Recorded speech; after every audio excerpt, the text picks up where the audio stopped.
Hello.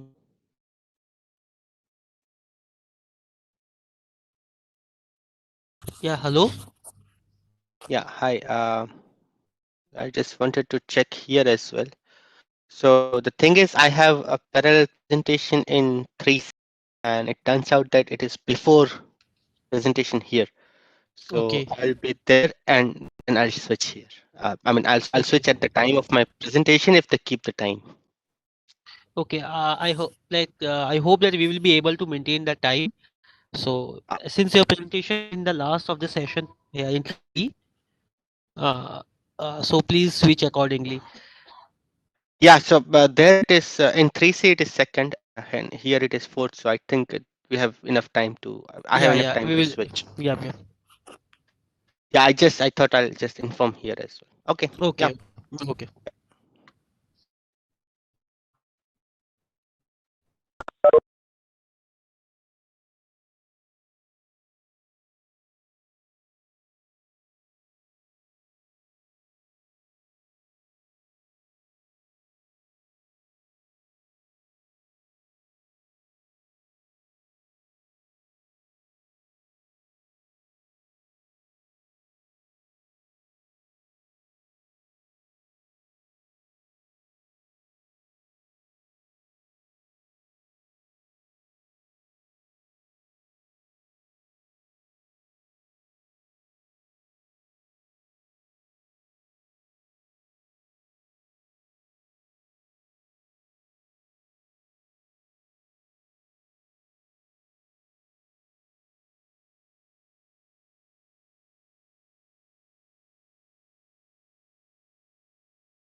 Hi, this is Swagat joining. I'm the session chair.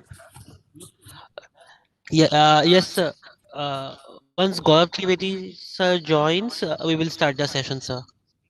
Okay, yeah, thank you so much.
Yeah, in case any of the speakers are on the call, it would be great if you could just let me know that you're here so that I can make a note of who is the speaker for each paper.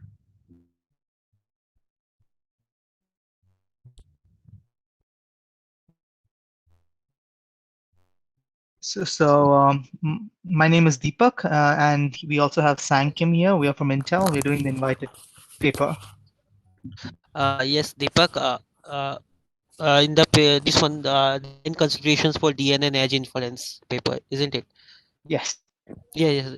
We will be starting with the invited talk only. So Trivedi sir will join shortly, and he will be introducing the session chair first, and then we will continue with the session. Okay, Sounds good. that's great. So Deepak, you would be the speaker for the first paper. Yeah, it'll be me. It's a tag team presentation between Sang and myself. So Sang is also on the call. So yeah, Okay, okay, And great. it's a pre-recorded video, isn't it, Deepak? yes, it is. Yeah, so we Okay, will be playing the video, and the speakers and authors will be there for the question and answers. Correct.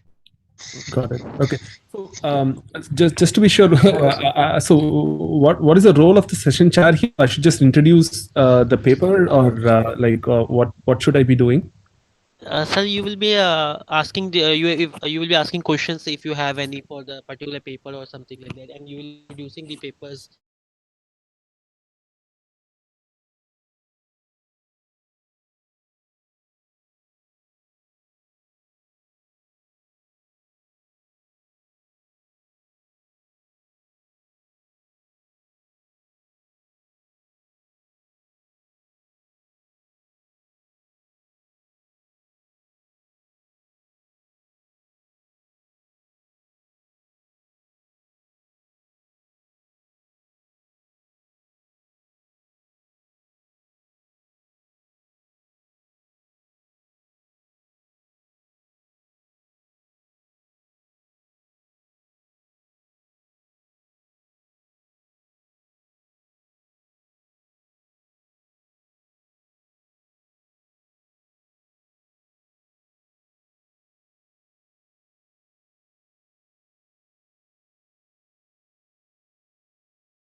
Am I live?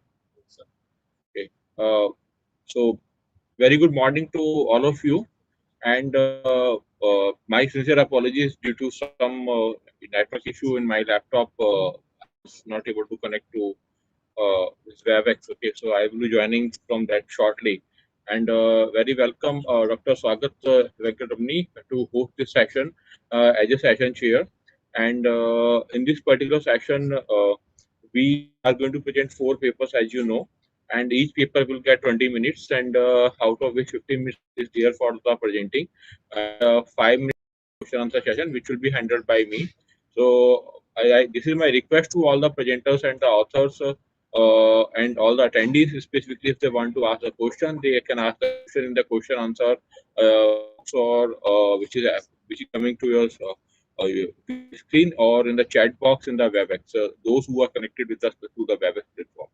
Uh, this is precisely after this session. I will hand over the session to Dr. Swagat Venkatapani, who has done his bachelor's in electrical and electronics engineering from College of Guindy, and after that he did his PhD from Purdue University. Currently, he is working as a research staff member at IBM TJ Watson Research Center. He has many patents and publication in peer-reviewed journals, and he has a very strong research profile as well in the area of VLSI. I welcome Dr. Swagat Venkatramani to take the session from this point onwards. This is just to mention that I will be handling only the question on the session from my end, which is being.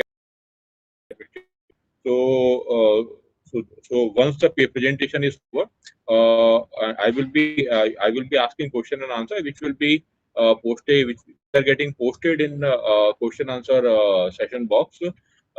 This question answer, you can say, a box which is happening on your screen. And after that, we will, once the questions are over or the 20 minutes are over, we will move to the next presentation. So I request Dr. Swagat to please take care of this each session, each paper time, which will actually help us to. Paper. I think we have Sang Kim and Deepak Mathaikuti from Intel for this presentation here. So they are senior research scientists at Intel Labs. They are going to talk about design considerations for DNN edge inference accelerators and provide their industry perspective. So yeah, so I think we can get started on that presentation. If I'm not wrong, so it's a pre-recorded presentation that is going to be played. So yeah, so could the host help play that? Yes, sir. Sharing the video, sir. Thank you.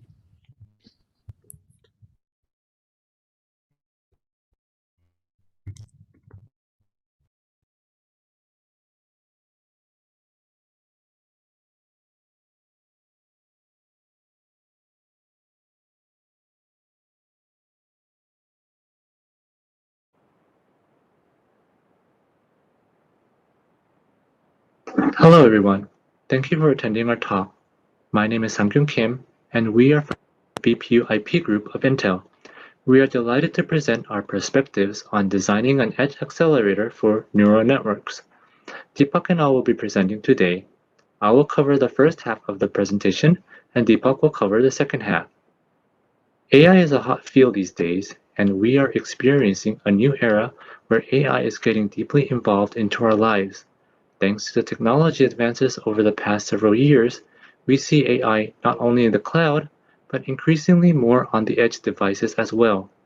And we expect the growth of AI at the edge to continue. Various sources, including those shown here, project substantial growth in the edge device market, and many of those edge devices are expected to be AI capable.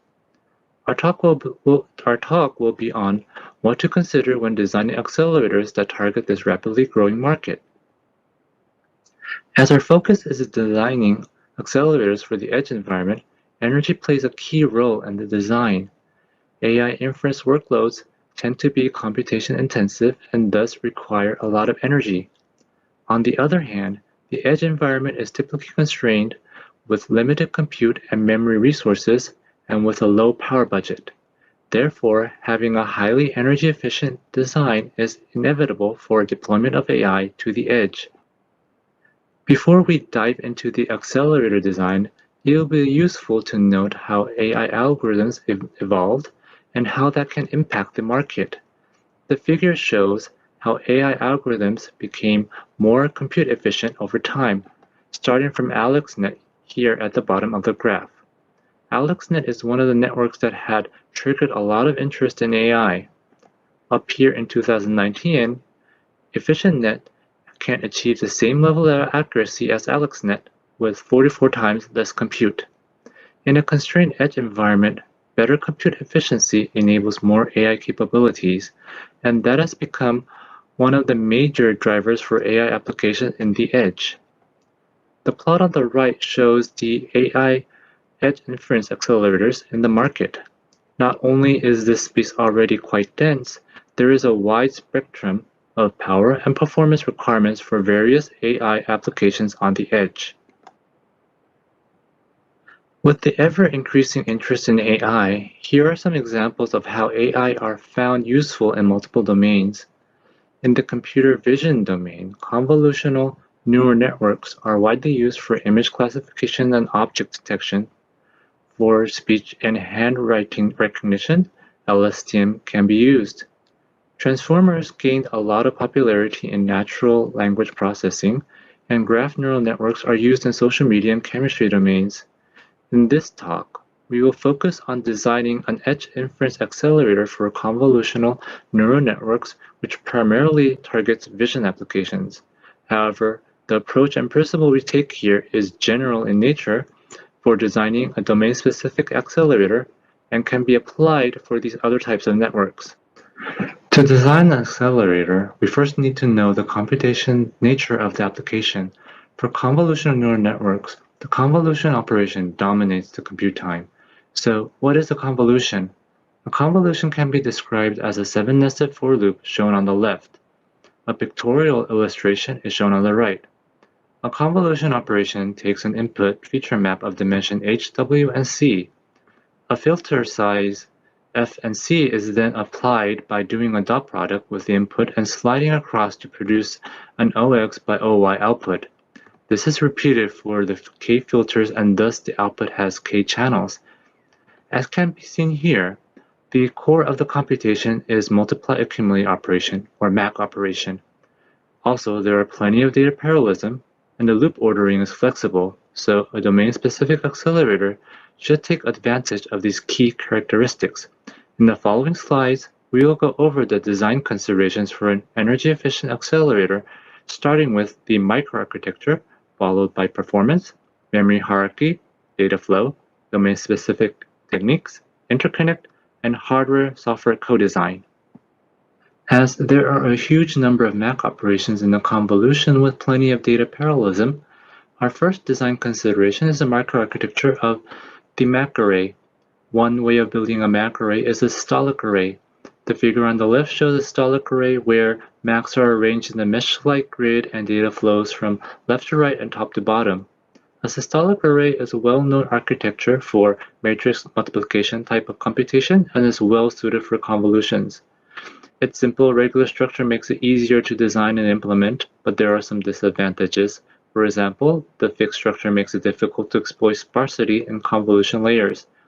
Another way of building a MAC array is by building an array of processing elements, or PE, where a P consists of one or more MACs, local storage, and control logic as shown on the right. Such arrangement allows a more flexible workload distribution and is easier for sparse acceleration. However, the control and data path overhead adds complexity to the design. Another design consideration would be how to get the maximum performance within the resource budget. If resource permits, we can always instantiate more MACs. Another way to improve performance is trying to get higher clock frequency. This would require deeper pipelining and careful overlapping of phases to remove bubbles in the pipeline. Increasing clock frequency may allow higher throughput with less increase in area, but may incur more power. The number of MACs and clock frequency are just two knobs that can improve performance, and there are other parameters that can be explored for higher performance. Another key parameter in the table is the active PE or MAC utilization. The techniques discussed earlier wouldn't matter if the MAC utilization is low. To keep the MACs busy with limited memory bandwidth, it is crucial to have an efficient data distribution with sufficient data reuse. Efficient data distribution is very important for low energy as well, which we'll discuss in the next 2 slides. One design consideration regarding data distribution is the memory hierarchy. This plot here shows the energy cost of atomic operations used in a typical accelerator. As you can see, accesses to SRAM and DRAM are typically expensive compared to compute operations. In order to save energy, you'll want to reduce accesses to SRAM and DRAM, and for that, it is reasonable to come up with a memory hierarchy where the large, expensive memory accesses are infrequent, and the small, fast memories are close by the compute and accessed more often. To make most use of the memory hierarchy, we need to maximize the data reuse within each level of hierarchy. Note that the energy for compute is somewhat a fixed cost, whereas the number of SRAM or DRAM access can vary with the degree of data reuse. So maximizing data reuse is key for reducing energy. The other design consideration for data distribution is data flow, which is how the workload is distributed among the different PEs. If you recall the 7-loop convolution we saw earlier, this is essentially segmenting and assigning different parts of the loop as workloads across PEs and across time.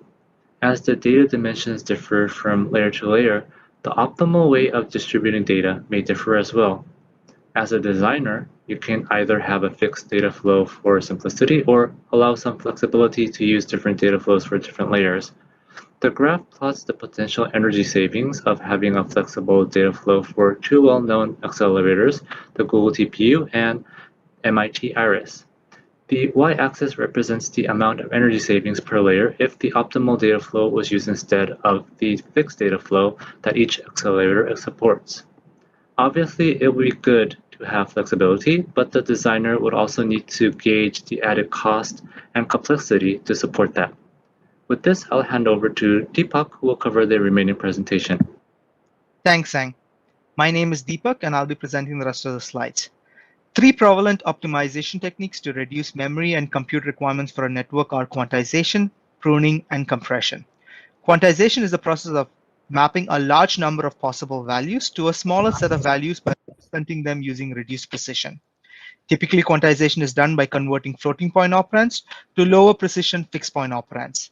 This conversion has a significant impact on both area, as we are storing fewer bits, and on energy saving, as we reduce the logic complexity of the MAC operation. The next one is pruning. It's the process of introducing zeros in activations or weights or both. Zero-valued activation or weights have no impact on the output of the convolution operation. The presence of these zeros in the neural network is called sparsity.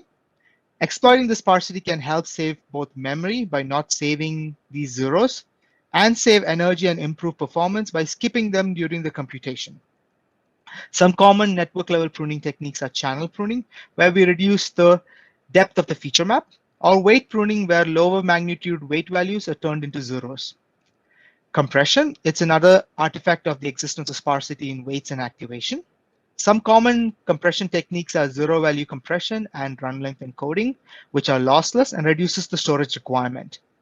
Now, with higher sparsity, the impact of compression is more pronounced, and a DNN accelerator will need additional hardware to support compression.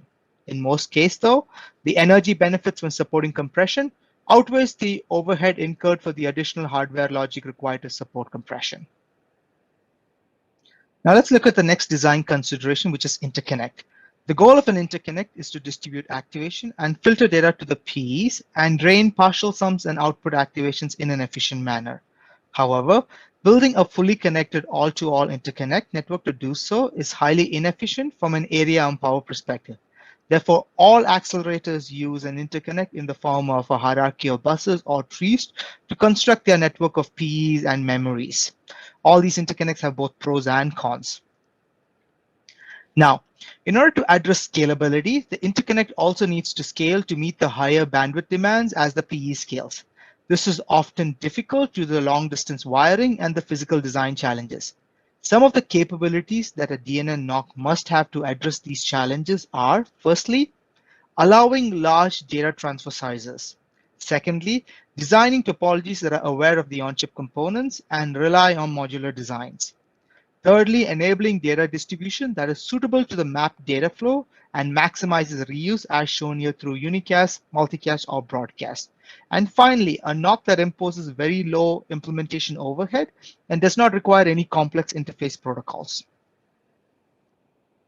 Another consideration is hardware-software co-design for improved efficiency. Let's look at one such example, which is Brainwave, a scalable microarchitecture from Microsoft, which has a parameterized soft vector processor, which is synthesized onto the FPGA. People use Brainwave to design solutions for their DNN by first creating a custom data flow graph and then mapping them to the soft vector processor and memory in a manner that reflects the data flow of the neural network. In this picture, you see the custom data flow on the right for a neural network on the left and how it is spread on two FPGAs that are working in parallel. The data flow graph is captured by producing a stream of instructions from their compiler that is then run on this customized hardware accelerator built out of the soft vector processor and memory. This work on Brainwave shows how to build custom hardware by doing hardware-software co-design where the boundary between hardware, which is on the FPGA, and software, which is their instruction stream, is decided by the custom data flow graph for a given neural network. Let's take a look at the physical area allocation of a typical DNN accelerator. Here is the floor plan of Google's Cloud TPU. This is not an edge device, but it is indicative of the budget for accelerators. As you see, most of the area is allocated to compute logic and the memory to feed this compute logic and store the results. Given this, in order to scale the accelerator, we need to scale both compute logic and memory. However, process scaling for logic is much faster than memory, which limits the frequency and hence the performance. Another factor that affects scalability is the NOC, as we saw earlier.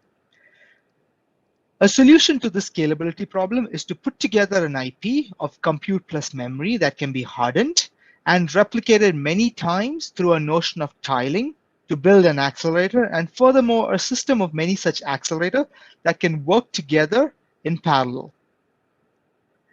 Let's look at what to expect in the future. Some of the emerging techniques in the future will focus on drastically improving the efficiency of DNN accelerators through the adoption of approximate computing. Approximate computing aims to relax the exactness constraints to the processing of most type of data to significantly improve the computing throughput. An example is the domain-specific software technique pruning, where we can remove potential redundant compute and connections through approximate computing. Now, these approximate techniques can be applied to all aspects of the design process, from circuit to storage to software, and finally at the system level. Another trend is compute in memory, which has great potential due to the high bandwidth and finite storage constraints we have in the edge domain. Now, most recent work has shown that DNN acceleration within a DRAM die, but the challenge is to use DRAM process for logic design. Nevertheless, this will be of great interest in the future if proven to work in a commercial setting. With this, we would like to conclude. Thank you. Sang and myself are available to answer any questions you have. Thank you.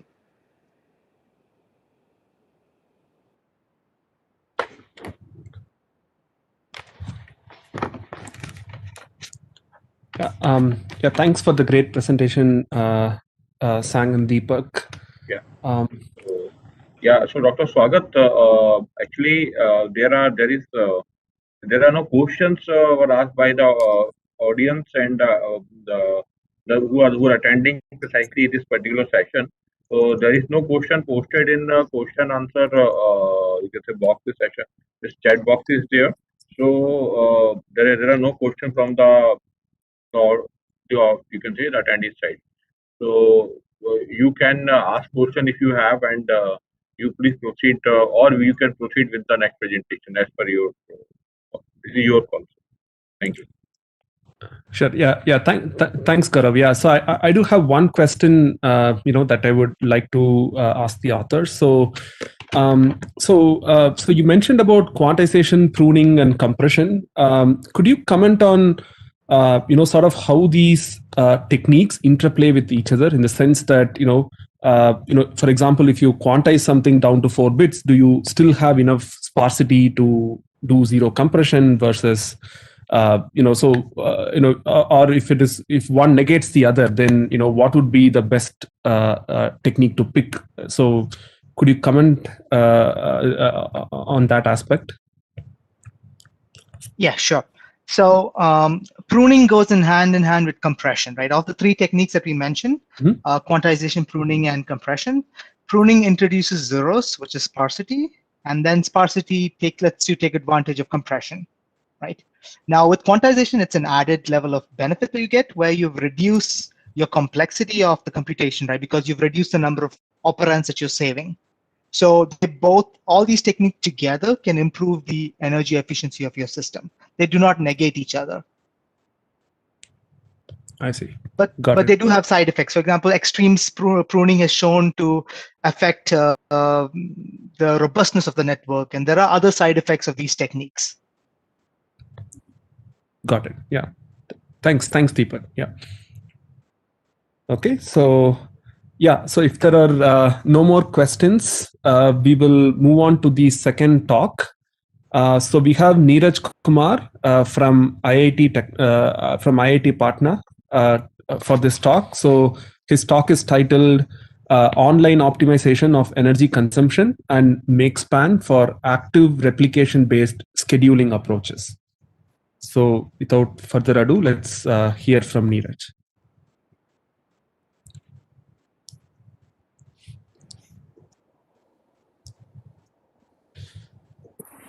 Greetings all. I am Neeraj Kumar, a PhD scholar in the Department of Computer Science and Engineering at IIT Patna, working under the supervision of Dr. Arijit Mandal. In the next 15 minutes, I will be discussing our work, which is the optimization of energy consumption in make span for a given schedule which has been devised by an active replication-based scheduling approach. So the timely response is expected from any computing system. However, for a special class of systems called real-time systems, the timing is an explicit constraint. That is to say, the logically correct results must be produced within the stipulated time. And thus, the timing constraint has to be satisfied in all possible circumstances for the hard real-time systems, whereas the occasional timing violations are allowed for the soft real-time systems. But overall, these systems are supposed to be predictable. Moreover, for real-time systems, our interest is in the worst case behavior rather than the average case behavior, which is likely to be the case for non-real-time systems. However, the average case behavior can be misleading at times, which is highlighted with the following short story. Once upon a time, there was a man who drowned crossing a stream with an average depth of 6 inches. This statistics from the year 2007, a bit old, which says that the ICT equipments worldwide consumes 8% of the total electricity consumption, and out of that 18% were used for the operations of PCs, 14% for the network equipments, and 17% for the data centers. So this example statistics highlights the need of energy efficient computation. Moreover, we have the energy constraint for the battery powered embedded systems. So the replacement or the recharging cycle must be longer. In addition, the power dissipation in CMOS processors is a major concern today, and due to this we'll have various issues. For instance, we have the operational overheads, the monetary cost and environmental consequences. Thus, the energy efficient computation is the need of the day, and schedule plays a crucial role in determining the energy consumption. So the DVFS, that is dynamic voltage and frequency scaling, and DPM, that is dynamic power management schemes, are the two widely used techniques by the real-time research community. Our focus is on the DVFS. The Murphy's Law, which is a widely practiced design guideline, which says that if something can go wrong, then it will go wrong. Thus, we must attempt to build a system which is not likely to fail, but there must be some mechanism in place if that system fails. That is to say, the system must be highly reliable, which is especially true in case of the systems that are working in a harsh environment or the safety critical applications. Moreover, the transient faults are a major concern for the contemporary CMOS devices, and these are more common than the permanent faults. So the ratio can be as high as, for instance, 100 is to 1, and these are one-time faults which originates from the various sources like packaging, alpha particles, overheating, and so on. Thus, replication is an obvious yet powerful mechanism when we'll have more than the minimally required resources. This diagram shows the active and passive replication, which are the two widely used flavors of the replication. So in the active replication, so let's say we have three processors P1 and P2 to P1, P2 and P3, and I have this task T1 for which three replicas have been scheduled. Moreover, this different time consumption, so this shows that they have been scheduled with the different frequency to optimize the energy consumption. So in active replication, all these replicas will be executing independently, and the task T1 is successful provided any of this replica is successful. In case of passive replication, one replica will be designated as the primary replica and will have a certain number of backup replicas, and if the primary replica fails, then only I will be starting the new or the next backup replica. And if this backup replica also fails, for example, if this replica also fails, then I'll be starting the next backup replica. So certainly the passive replication has lower resource requirement. However, the active replication masks the fault without any performance degradation. And in addition, if the timing constant is too tight, then the passive replication may not be feasible at all. So the real-time scheduling has to deal with the task level as well as replica level parallelism, and it must exploit the computational capabilities of the multiprocessor systems as well as parallelism in the application to simultaneously optimize make span, energy consumption and reliability optimization, which are conflicting yet crucial design objectives for the real-time systems. So our contribution is that that this active replication and the passive replication, they suffers from their corresponding drawbacks. However, active replication is usually preferred because of its advantages in the real-time systems.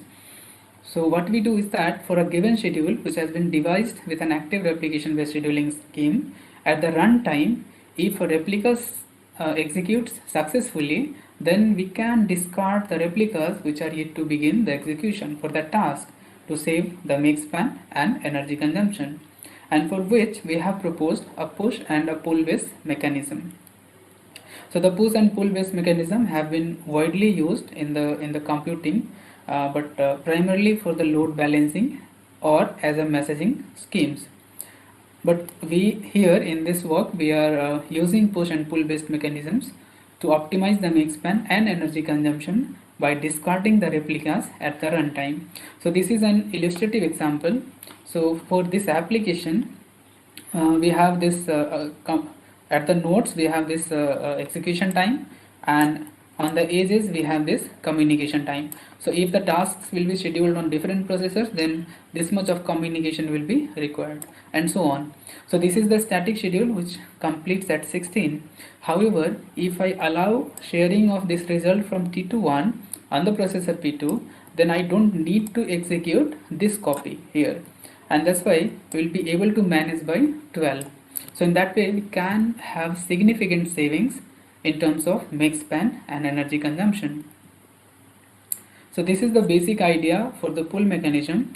So the idea is that with the static schedule designed at the offline, we'll have this tx1, which is the first replica of task tx, is supposed to start at this time alpha x1, and likewise this tx2 is supposed to start at alpha x2. So what will happen is that before executing this tx2, the corresponding processor p2 at certain point of time t it queries the other peer processors where a replica corresponding to this task Tx has been scheduled.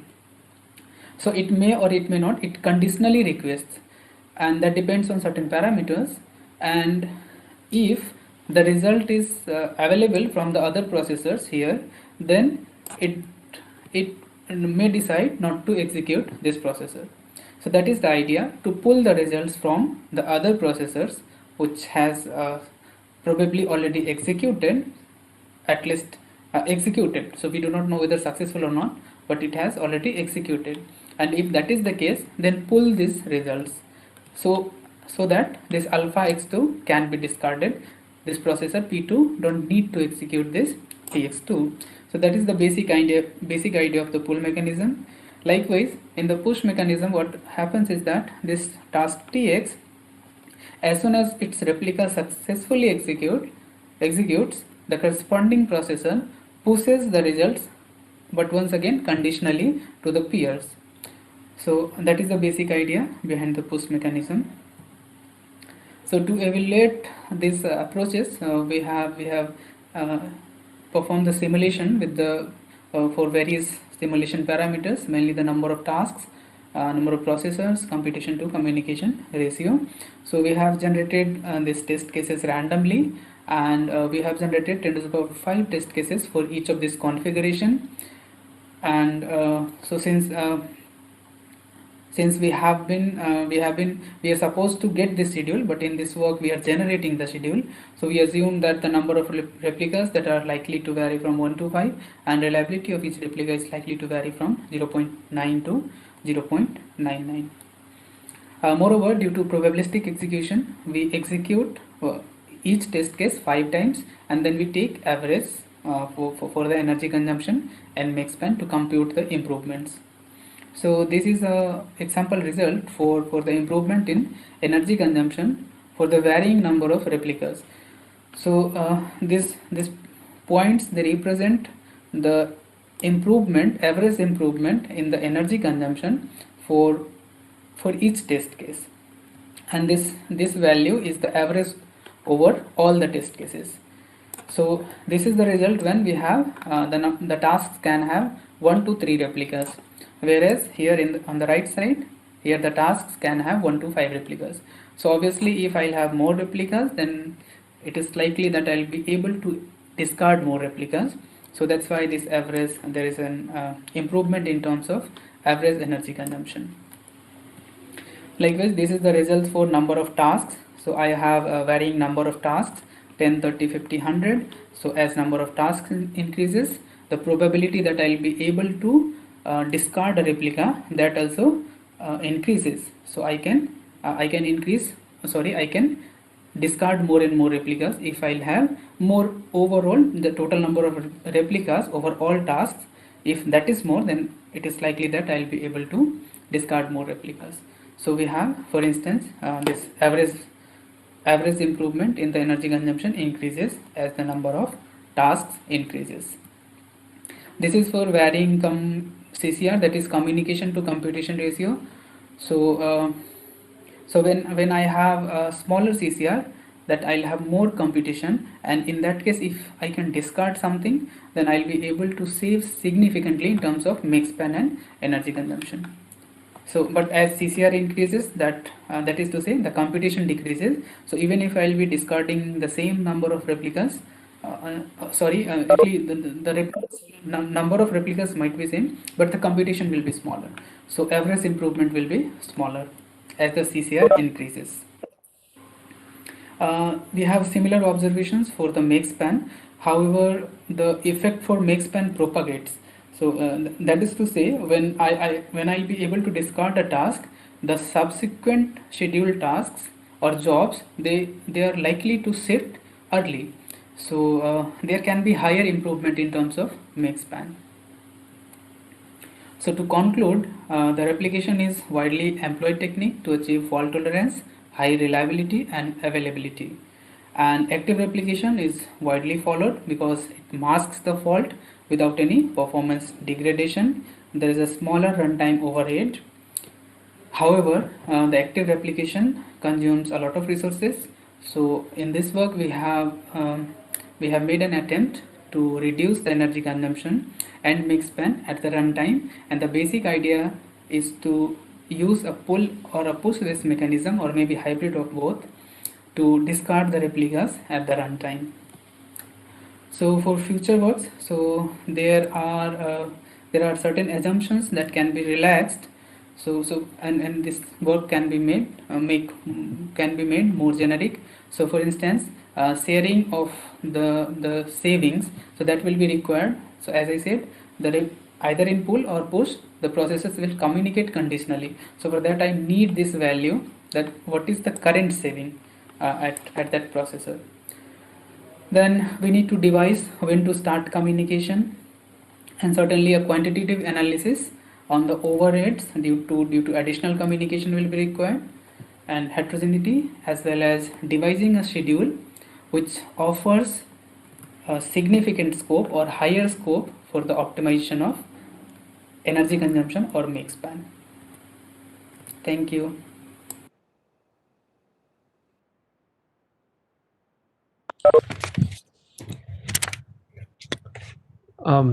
Yeah, thanks, Neeraj, for the excellent presentation. So, yeah, Professor Gaurav, if there are questions. So I'm just give me a moment. In the meantime, I request all the attendees and the presenters to, you can say, if you're asking question, so you please post a question when actually you are in the session, because since you are sitting in different part of the world, so you will be, when you ask a question, it actually takes some time to get updated on the site. So by the time this Q&A is more or less over, so that is why this is my humble request. And for this presentation, Dr. Sorry. So for this presentation, Dr. Swagat, we are not having any. I'm not having any, you can say, question posted so far. I will just prefer to say. If you have any question, you please ask. I have no question in this presentation. Thank you. Yeah. Thanks, Gaurav. Yeah. So then let me ask a question to Neeraj. So yeah. So wonderful presentation first. So how about and you explain various factors, right? That affect the resource and the latency that you get with the different forms of replication. In your algorithm, could you comment whether, considering the probability of failure, right, when you schedule a task, is that a factor at all in thinking about, deciding on how much active or how much passive I should be? Because, intuitively, if you have a larger probability of failure, then you want to go more active because something or the other is going to fail. Whereas if the probability is low, then you probably want to be more passive, right? So is that a factor at all in your evaluation? Okay, thank you, sir, for a wonderful question. So actually, in this work, we are assuming that that type of analysis has already been done, and we are focusing on the schedule which has been devised with the active replication. So we are assuming that since the probability or the reliability requirement is very tight, so that's why we are going for the active replication. I see. Okay, got it. Thank you. Thank you, sir. Okay, so yeah, so if there are no more questions, we will go to the third talk. So Diksha from IIT Delhi is here for the next talk. Her paper is titled "Game Theory Based Parameter Tuning for Path Planning of UAVs." Yeah, so let's get started on the talk.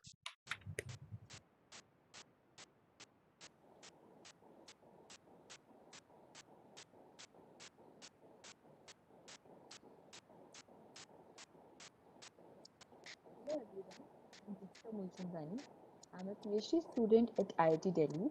I'll be presenting my work on game theory based parameter tuning for path planning of UAVs. We proceed in the following way. First, we discuss some background of navigation in UAVs. Subsequently, we highlight the problem of tuning multiple parameters in the path planning algorithms of UAVs. Then we discuss our formulation of our optimization problem and our game theoretic approach. Lastly, we discuss the results and the conclusion. Recently, UAVs or unmanned aerial vehicles have gained popularity. They are being used in almost all the fields, ranging from agriculture, spying, package delivery, underwater submarine, search and rescue, construction, journalism, recreation, disaster relief, and many more. Thus, we can easily conclude that drones are the future. Hence, it becomes very important to ease the process of navigation in these drones. The process of navigation in UAVs consists of three basic steps: perception, planning, and control.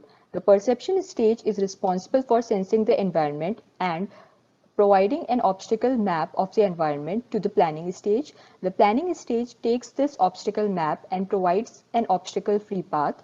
The control stage is responsible for ensuring that the drone follows this path by sending the control commands to the drone. Out of all the three stages, the planning stage is the most time-consuming stage, and it consumes nearly 65% of the pipeline. Let us discuss the most popular path planning algorithm, RRT star. It is also called Rapidly Exploring Random Tree. In this algorithm, the path is formed from the source to the destination by growing a tree. Let's have a look at the tree shown below. The environment of the drone consists of multiple obstacles. In order for the algorithm to work, it first samples the environment. Subsequently, for the tree to grow, we need to choose a random sample and the nearest node in the tree is found.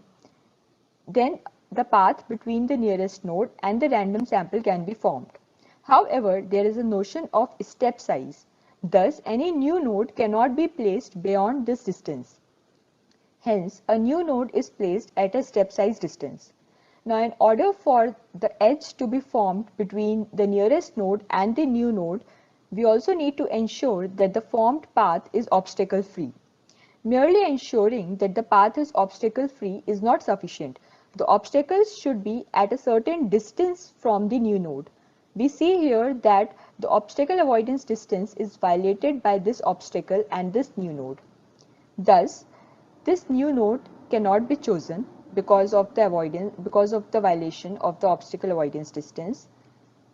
Now a new random sample is chosen and the same procedure is repeated. This new node does not violate any obstacle avoidance distance and hence this new node is chosen. The tree is grown from the nearest node to the new node and an edge is formed between them. From our discussions in the previous slides, we find that RRT star consists of multiple tunable parameters. These parameters are the dimensions of the search space, the number of samples, the step size, the obstacle avoidance distance, and the total number of obstacles. We need to tune these parameters appropriately to find the optimal path. Now let us motivate the problem of tuning multiple parameters in a path planning algorithm. We need to find the suitable values for all the tunable parameters. Usually this is found using hit and trial. We need to choose the best parameter values such that the path length and the hover time are minimized. However, the problem is that the hit and trial approach is not scalable with the increasing search space. Let's discuss why is this an important problem to solve. This is because the length of the paths can be suboptimal. Research papers report that the paths can be 4 times longer with the wrong choice of parameters. And with a longer path, you need a longer time to travel and hence more energy consumption. And we all know that UAVs are battery constrained devices, hence we cannot afford a larger energy consumption. Instead of using the hit and trial based approach, we can use the conventional optimization based approach. However, this approach poses certain challenges. For example, the relationships between the parameters and the overall flight time are not known. Thus, we need to collect huge amounts of data to deduce a relationship. Moreover, if the optimization problem is nonlinear in nature, it takes a prohibitive amount of time to converge. Hence, such approaches cannot be used at runtime. The key insight of this work is to convert the optimization problem to a game theory based problem. The idea is that the variables in the optimization problems can be converted to players in the game theory based problem. Similarly, the optimization objective can be used to formulate the payoffs of the players. Game theory is a very powerful tool for solving the optimization problems. It is nearly 10 to 100 times faster than the optimization based problems. Now let us discuss the formulation of the optimization problem. As discussed in the previous slides, that in order to formulate an optimization problem, we need to collect huge amounts of data. We perform simulations in the gazebo simulator and collect the flight data for different worlds and parameters. Subsequently, we perform a curve fitting technique to fit this huge amount of data. We use ML-based model to fit the data and get the equation for the fitted curve. This fitted curve equation is used to derive the analytical equations, which then form the constraints for the optimization problem. We get additional constraints on the feasible values of the parameters from the research papers. Subsequently, we formulate our optimization problem, where the optimization objective is to minimize the total time. The optimization objective, along with its constraints, is fed to the ILP solver, and we finally get the optimal solution. We use the gazebo simulator to collect the data. The gazebo simulator takes in the tunable parameters or the different configurations of the tunable parameters. Subsequently, we simulate the path planning algorithm in the gazebo simulator, and we get the flight data, that is the hover time and the flight time for different configurations of the tunable parameters. Subsequently, we fit the curve on the data collected from the gazebo simulations. The collected data points have the following form. The feature vector consists of all the tunable parameters. The prediction is the hover time and the path length. So it is a multi-output regression problem. We use an ML model to fit this data, and the ML model with the highest accuracy is chosen, and we get the equation for the fitted curve. We use 5 different ML models to fit the data corresponding to 3 different world files, and we observe that multi-layer perceptron-based model with a sigmoid activation performs the best in terms of accuracy. This is mainly because the relationship is non-linear, and hence the other ML models do not perform very well. Our formulated optimization problem is as follows. The objective function is to minimize the total time that can be expressed as a sum of hover time and flight time. Flight time can be expressed in terms of path length. The constraints are obtained from the analytical equations of the MLP, and the feasibility constraints are obtained from the real-world experiments and the research papers. For the exact equations of the constraints, please refer to the paper. One of the major issues with optimization-based problems is that sometimes the solvers do not converge to a solution if the search space is large and the problem is nonlinear. In such cases, we need to reduce the search space and then search for a solution. In the previous slides, we mentioned that the key insight of our work is to convert an optimization-based problem to a game theoretic approach. Now, we discuss the formulation of our game theory-based approach. Let us now discuss the basic steps involved in the game theoretic formulation. We collect the basic equations from the drone physics. Subsequently, we perform the sensitivity analysis of the flight data, that is the hover time and the path length with respect to the tunable parameters. After the game is formulated, we use the Gambit solver to obtain the Nash equilibria of the game. All the tunable parameters become the players of the game. Obstacle density becomes the input of the game and plays a key role in deciding the payoff of different players. The strategies of the players are the feasible ranges of the tunable parameters. The dependent parameters are the hover time and path length. Their values are dependent on the values of the tunable parameters. For designing the payoffs of the players, we would consider 2 objectives. First would be the altruistic objective, second would be the selfish objective.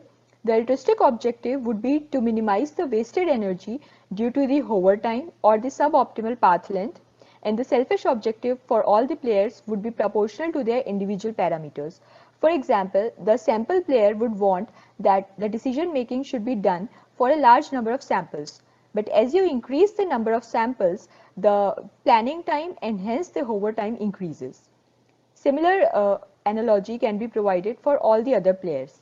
Thus, maximizing payoff would be equal to minimizing the altruistic objective or minimizing the wasted energy and maximizing the selfish objective.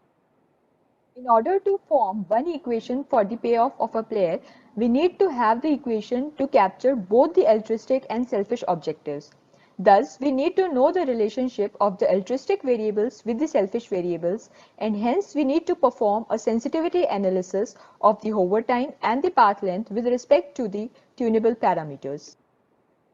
We perform the first sensitivity analysis with respect to the number of obstacles. Since the dimension size is kept fixed for all of these experiments, the relationship of the path length and the hover time with the number of obstacles will correspond to the relationship of the path length and hover time with respect to the obstacle density. As we can observe in the figure on the left hand side that the path length increases with the increasing number of obstacles. However, the relationship is not exactly linear. Similarly, hover time increases with the increasing number of obstacles, which is much more linear as compared to the relationship with the path length. Thus, we observe that both the altruistic parameters, path length and hover time, get worse with the increasing number of obstacles and hence leads to unwanted energy consumption. Our second sensitivity analysis is with respect to the resolution or the step size. We observe that hover time decreases with the increasing resolution or the step size. This is intuitive because as the step size decreases, multiple nodes will be placed at a step size distance and hence multiple decision makings will have to be done, which would lead to an increase in the hover time. We capture the following relationships of the dependent parameters, that is the altruistic parameters, and the independent parameters. However, the exact relationship, whether it is linear or quadratic, is not known at this point of time, but we formulate the payoff equations to capture those relationships along with the results obtained from the sensitivity analysis. These are the final payoff equations for the four players. For more details, please have a look at the paper. To capture the nonlinear dependence on the path length, we introduce a factor of lambda in the power of path length. We calculate the Nash equilibrium for different values of lambda and provide significant insights in our paper. Let us discuss the results of our approaches. When we compare our game theoretic approach with the optimization based approaches from the related work, we observe that they take nearly 30 minutes to 2 hours to explore 100 parameter combinations, while our game theoretic approach is able to explore 256 configurations in 0.01 seconds, which is a significant amount of speed up. When we compare our two approaches, the optimization based approach and the game theory based approach, we observe that the game theoretic approach provides solutions that are better by 5 to 21% than the optimization based approach. Also, our approach, game theoretic approach, is 10 to 100 times faster than the optimization based approach. In this slide, we show the three world files that are used in our evaluation. The first world file shows the planned path in green line.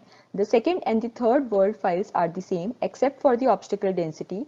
The obstacle density of world 3 is twice that of world 2, and hence the hover time and the path length of world 3 is greater than the hover time and path length of world 2.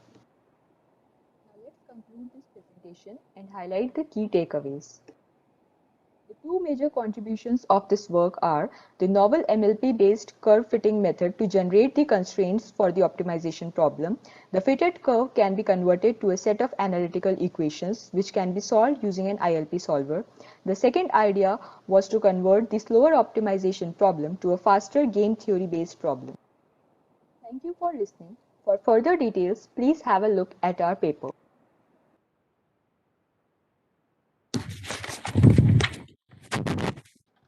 Thanks, Diksha, for the presentation. So, yeah, we'll open for questions.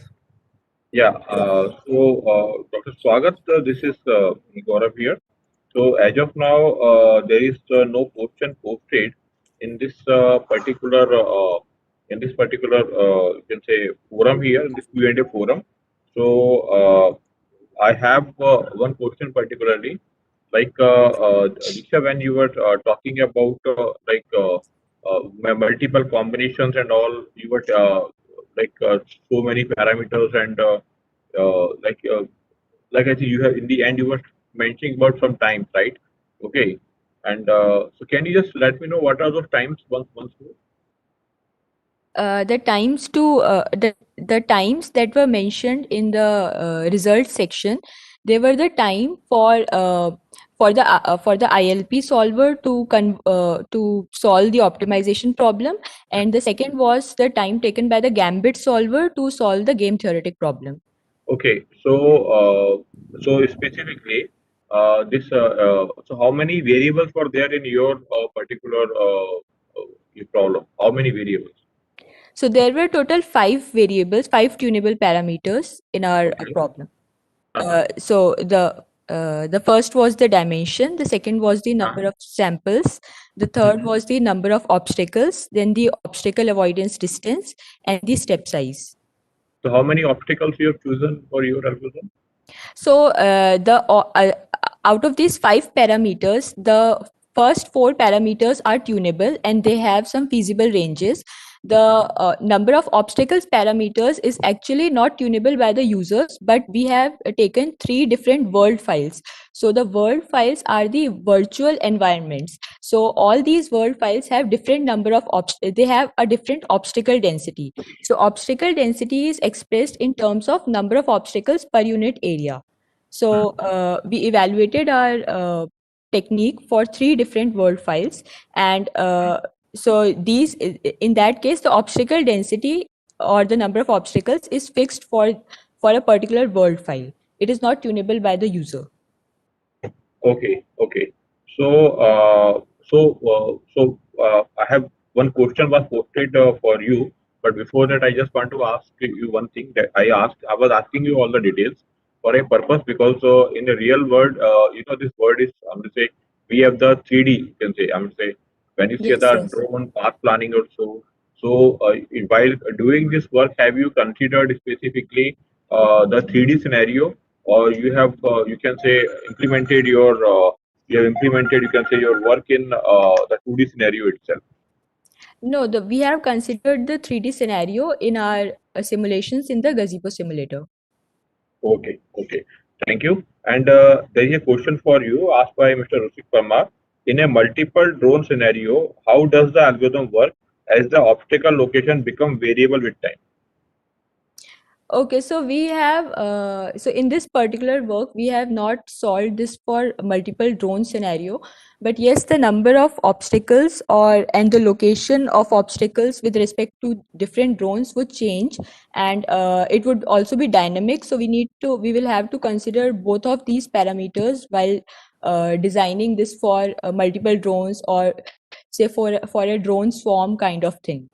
So in that case, these will be dynamic, and the algorithm and also the tuning would change significantly. Okay, okay. Thank you. So on the I have a question. yeah, yeah, yeah. Hi. So on, Hi. So my name is Farhad. I come from RWTH Aachen. So the okay. question I have is, uh, so you started building your motivation with drones, right? Yes. And I assume it was autonomous drones, for autonomous drones. But I'm not sure. Why did you do your final experiments with merely a desktop? No, so final experiments were done. We collected the data from the drone simulator, that is the gazebo simulator, and we formulated the optimization problem. The optimization problem was solved in the ILP solver. So the configuration for the desktop that was mentioned was where was the ILP solver running. Uh, so okay, but in real life scenario, so this would not be running online. So this is not So online algorithm. So optimization you always do it problem, offline. yeah, optimization problem would not run. It cannot be run. It cannot be used at runtime because it is significantly slower as compared to the game theoretic approach. While the game theoretic approach will calculate the Nash equilibria at runtime.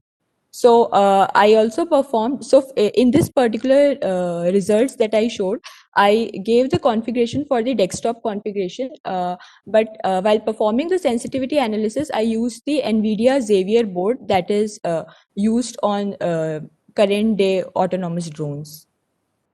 Okay. Okay. Thank you. Thank you. Yeah. So Diksha, actually, there is when you say ki I mean, so optimization problem solution cannot be done in a real time scenario. Are you very much sure about it? This is only one last question from my side.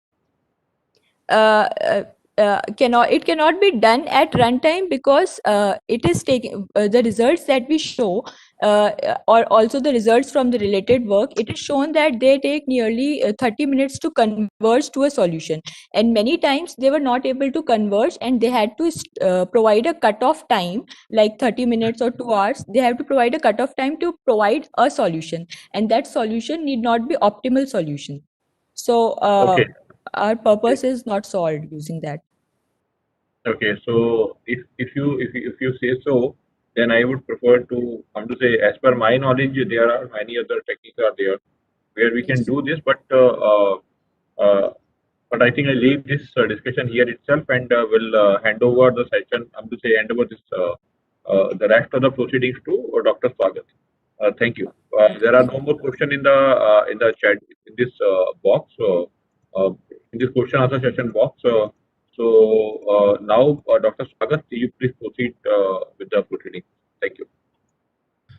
Yeah, thanks, Gaurav, and thanks everybody for the engaging discussions. It was nice to see. So, the last paper in this session is Andromeda, an FPGA based RISC-V MPSoC exploration framework. To present that, we have Farhad from University of Aachen here. So, let's go to that presentation. Thank you.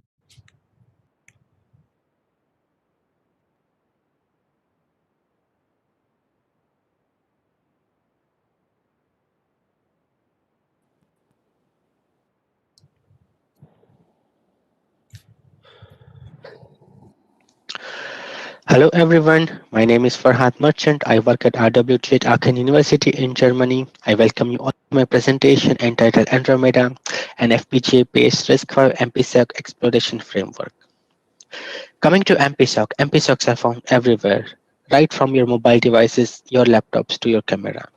In fact, nowadays, mobile devices with 8-core SoCs are easily available. It can also go up to 16 core.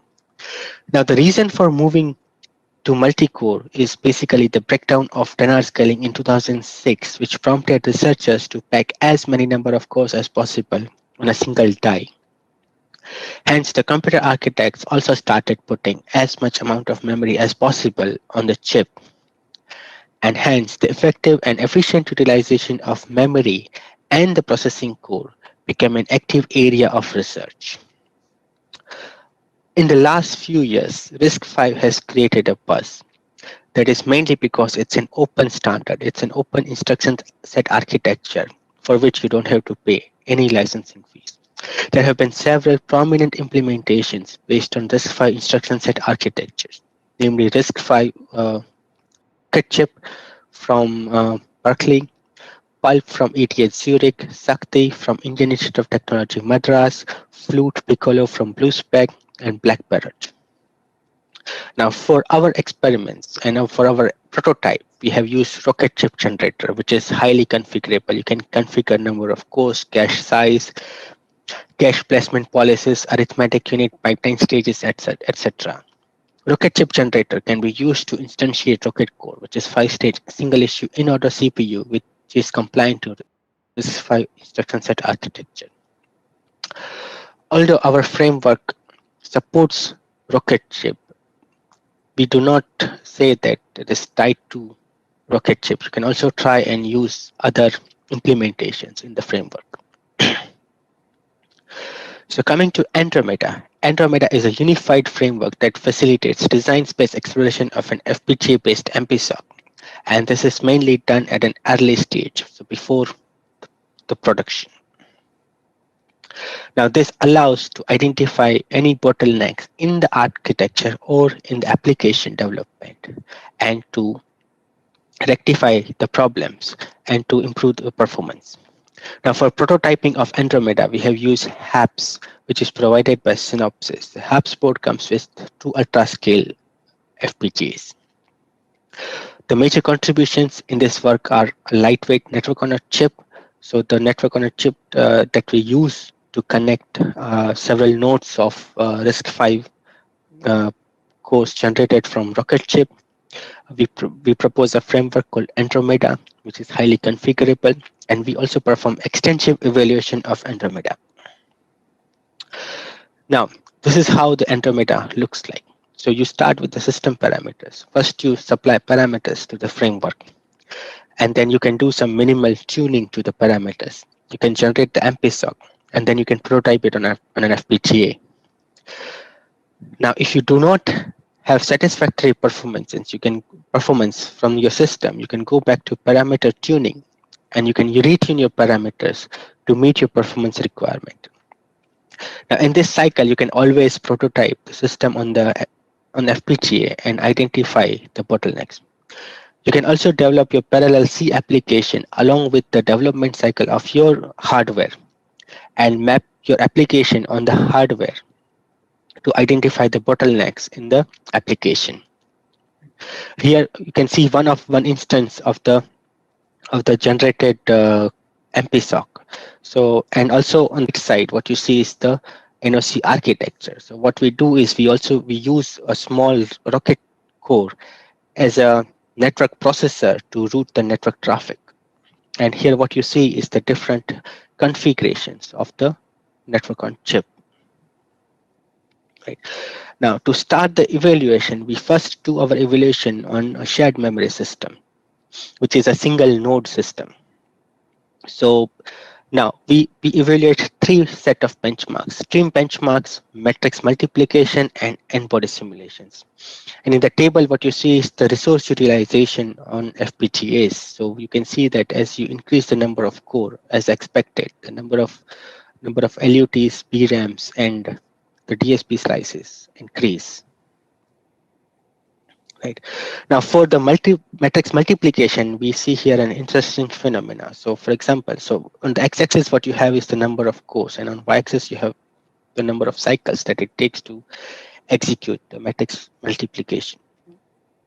Now, what you see here is up to 4 core, so up to quad core, the performance is commensurate to the amount of resources that we are employing. Now, as we move to 8 core, the performance degrades. So we get 5.77 times speed up over single core. Now, when we go to 16 core, the performance actually worsens. And the reason here for worsening of the performance is the shared memory bottleneck and the burst pressure that you observe while you're executing large matrix multiplication on 16 core machine. Now, when you go to 32 core, the performance becomes even worse. Now, similarly, for n-body simulations, if you observe, now it shows slightly better characteristics. So up to 16 core, the performance is quite commensurate with the number of cores that you're employing. Now, for 32 cores, the performance should have been at least 30 times, but what you see here is the 20 times. And this is mainly, again, due to shared memory bottleneck. Right. Now, on the right side, you also see resource utilization for different cache configurations. Now, coming to exploration of different cache configurations, here we explore three different cache configurations for matrix multiplication and n-body simulations. And what we observe here is that as you increase the cache size, so let's say for 64K cache, the performance improvement is significantly higher. Right. Now, coming to evaluation of a distributed memory system. Now, here what you see, we evaluate this for matrix multiplication and n-body simulations. Now, for matrix multiplication, in this graph, what you see is that the performance improves as you increase the number of cores. However, for distributed memory system, you spend a lot of time in gather, broadcast, barrier, and scatter. Right, and the amount of time spent on computation, and if you take the ratio of the times between with the computation to that time, it's quite high. Though one thing I would like to point out here is that in case of distributed memory system, it is highly scalable, unlike the shared memory system.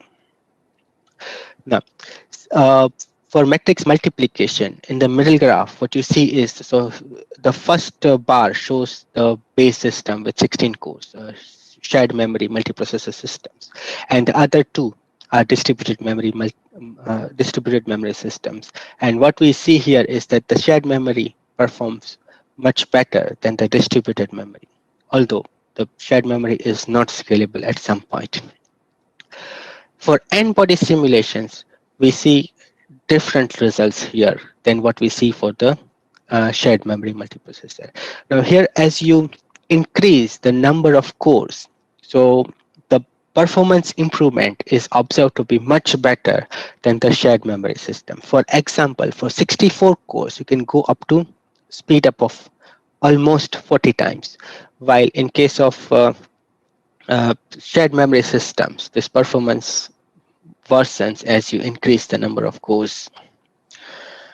Right, and in the tables, what you see is the FPGA utilizations. So you see FPGA utilizations for the total framework, and also just if you consider just the NOC infrastructure. Now, further evaluating n-body simulations for different configurations, we compare it with shared memory multiprocessor systems and different constellations of distributed memory multiprocessor systems. And what we observe here is at some point, so as you increase the number of bodies in the simulations, the at some point the 4,4 configuration starts performing better. Similarly, for 32 cores, right, as the number of bodies increase, since the whole set does not fit in the local cache, the performance actually deteriorates for the shared memory multiprocessor system. While for the distributed memory multiprocessor system, the performance increment is observed to be steady. Right. Yeah. So after a lot of evaluation, coming to conclusion, what I presented is our framework Intermeta, a unified framework that can help researchers to identify bottlenecks in the architecture and in the application development at an early stage. This is based on RISC-V, so it's an open standard instruction set architecture. We explored shared memory as well as distributed memory multiprocessor system. Provided useful insights so we talked about matrix multiplication and n-body simulations, and what we observed from our evaluations is that it can provide very, very useful insights to identify the bottlenecks. And this is also prototyped on Synopsys HubSpot. I thank you all for listening to my presentation, and if there are any questions, I'm ready to take them.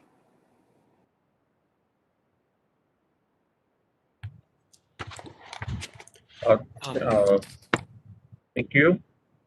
Uh, Just I'm just looking the questions which were posted for you. So, Dr. Farad, there are no questions as of now posted by audience or attendees for your session. I have precisely a few questions out there. So, how many I'm going to say you can say IEEE number system your particular simulator support as of now? No, could you repeat? What do you mean by I'm saying IEEE numbers? like we have a standard kind of floating point number systems are there, right? Yeah. Which are being used by, and you can say bus and other. You can say our ALUs are basically you can we develop based on that number system by having those kind of number systems, right? So Yeah. so how many number systems your simulator supports as of now? Okay. So first thing, it's not a simulator. It's emulated on FPGA. So Okay. we have Okay. working platform. Mhm. Um, and it is scalable. So if you have large FPGA, so we could go up to 64 cores, and even after that, the resource utilization was like around 50% or so on Synopsys HAPSPort. So 64 cores means 64 floating point units, Okay. hardware So, units. okay. So, and one more thing precisely I want to ask you is, yeah, this particular emulator is open source, or you can say it is like we have to take a specific license or a permission before use it. And since you are saying it is scalable, so is this to say scalability aspect precisely the 64 core? We can go up to 64 cores or so. So it requires, you can say, a good, you can say, the memory management and other kind of, you can say, on chip, or you can say the own IP, or on a pitch, you can say, code to be present. So all those things will be the part of this distribution. Yeah, so everything is part of the distribution. So, uh, so the one thing is the framework is scalable as well as highly configurable. So you can also decide. So let's say if you have distributed memory system, you can also decide how many nodes you want, and in each node how many cores you want. So now within the node you have shared memory system, Ah, and across the nodes you have distributed memory system. okay, And regarding open source question, so no, it is not open source. okay, it is not open. So Okay. no, we don't Okay. usually Since do that. I know you for a long time now, and being a friend, okay, so of mine, I will. So and me being in academia, okay, Dr. Swagat, other people also know that we are. I'm working at IIT Guwahati as an assistant professor, as an associate professor, and then precisely like I will be we will be inviting you, okay, to deliver an invited talk separately to the students of IIT Guwahati regarding this architecture and other things. Sure, yeah, I would love to do that. Yeah, thank you. So, Yeah. so thank you from my side. I think I once more I check this particular forum if there are any questions present for you. No, I think this is all from our side. So there are no questions there in the forum and as well as from my side. Thank you. Okay. Thank you. All right. Thanks, Gaurav. Thanks, Farhad, for the nice presentation and discussion. So I think that concludes all the papers in our session. So yeah, thank you everybody for attending the session, making it very lively. And thanks again to all the presenters for the excellent talks. Yeah, so thank you everybody. Yeah.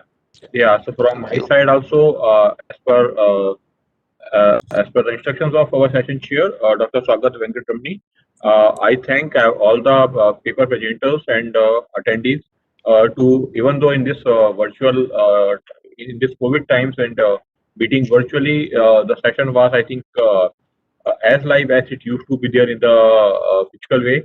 So a big thanks to all of you.